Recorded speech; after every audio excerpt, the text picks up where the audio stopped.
Another new video, another thing I'm installing here. I have my GJP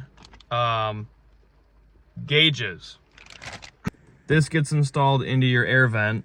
Pretty much all you do is pull this out, put this thing in, and then plug it into your OBD2, and that's pretty much it. But it's raining right now, so I'm filming through the inside of my car so I can actually do this.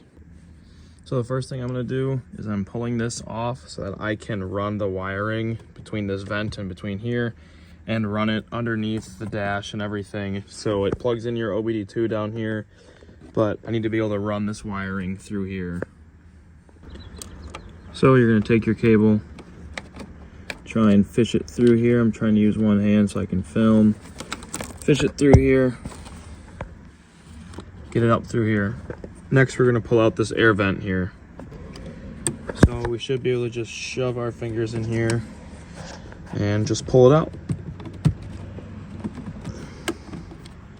Wants to go. Okay, easy as that. All right, got it ran through. It's just gonna sit like this.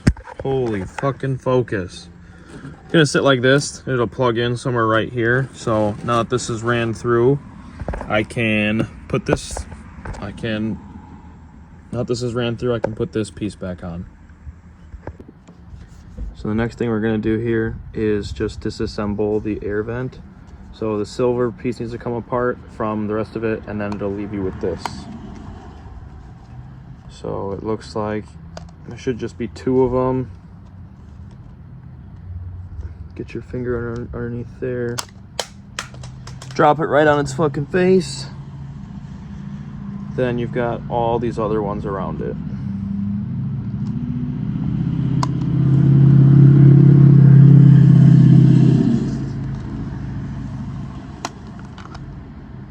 Easy enough.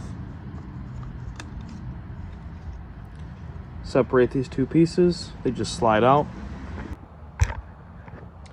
Now you're going to take your first little black trim, click that on. Just like so. It's going to go to the higher ones. There's the lower ones. It's going to go to these ones. Okay, I have it plugged in. Got it all squared away in there. The wire is pretty tight in there, so I tried my best to try and make sure that it wasn't getting pinched, but there's really no way because it's not meant to be in there. So try and figure out a way to just get it to where it fits best, but it's going to struggle for a little bit until it clicks into place. So once holding both two buttons and it's installed, and you have the car to the on position, you have all sorts of different things to go through. Red gauge, blue gauge, normal, auto brightness, I'm going to leave that there. Peaks is going to be like if you have a certain temperature you want the car to tell you, like, hey, that's the peak. We reached the peak, like temperature for oil temp. Leave that on. Boost, my car's not boosted. Car's left-hand drive. My car's wrapped black. The door is going to be when you open up the door, it'll show a little animation of the car, but that means you can't use this when the door is open because that screen is enabled.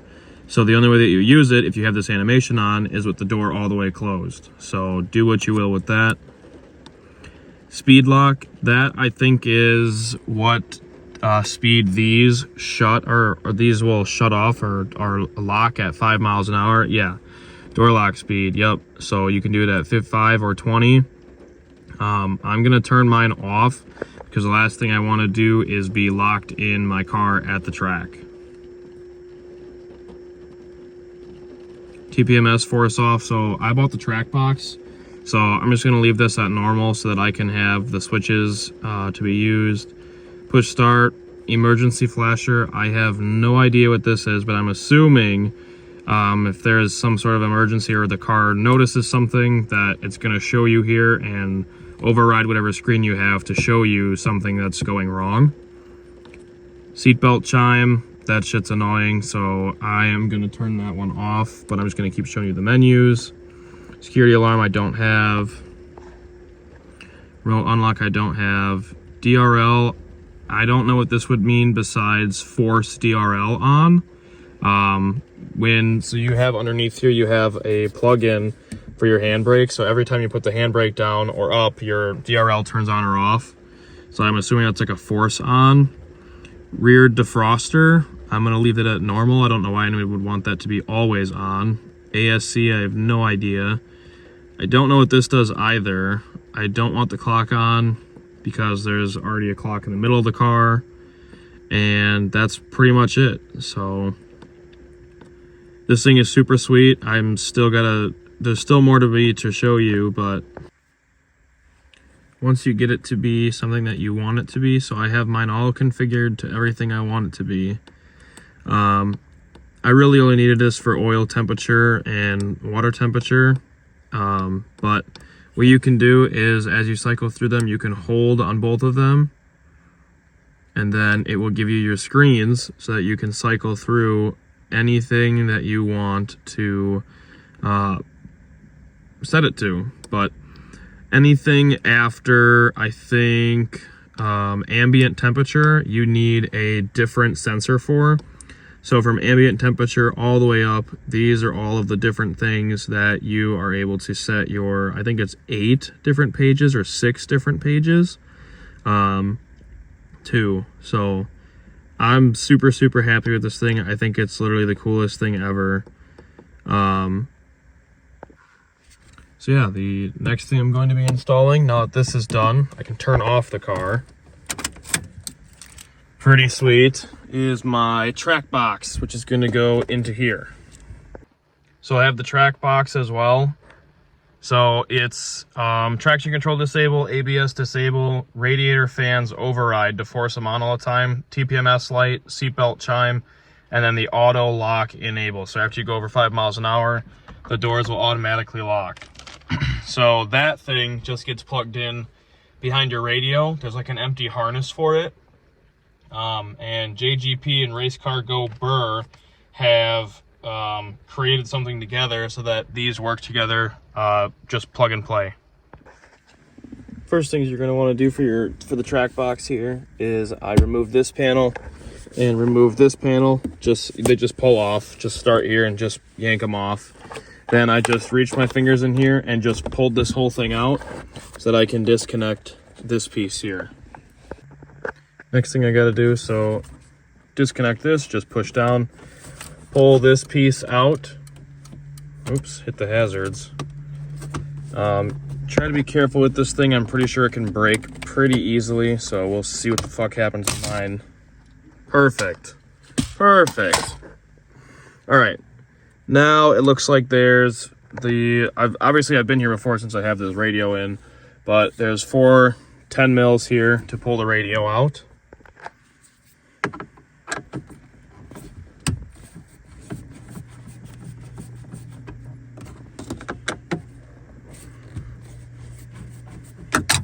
Okay, I have my radio out, and so this is not what you'll need. I'm pretty sure that's for nav. That little plug back there, that is what your Trac Box wiring is going to plug into back there.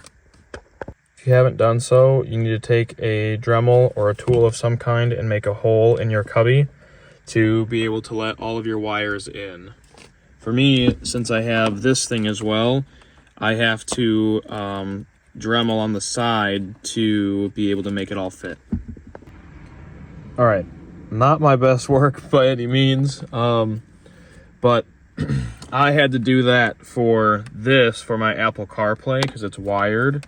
So I had to give it a spot so that it could sit on the side here, because the Trac Box sits flush completely in here. So I gave it a spot on the side to be able to hang out so that I can still use both of them. All right, I have my power all set up.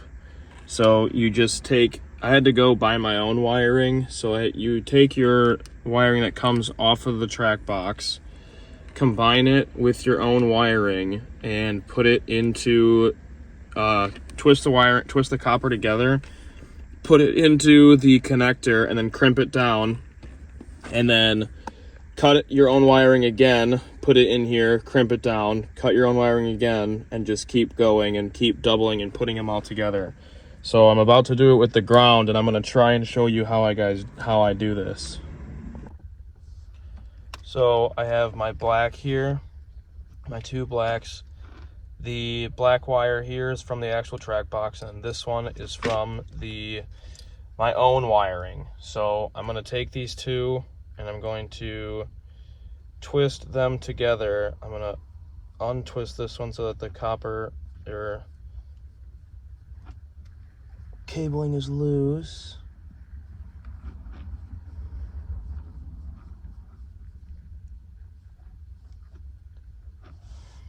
I have them crimped together. So now what I'm going to do is take my wiring that I have now connected to it. I'm going to cut it about maybe 4 inches in length. Then I'm going to take my wiring, my new wiring, get the copper out, or strip the wire, strip the other wire as well. Now I'm going to combine these two. To me, this seems like a fucking fire hazard, but it's the way that it's designed, so, or that's the way that they want you to do it. So now I take my connector here,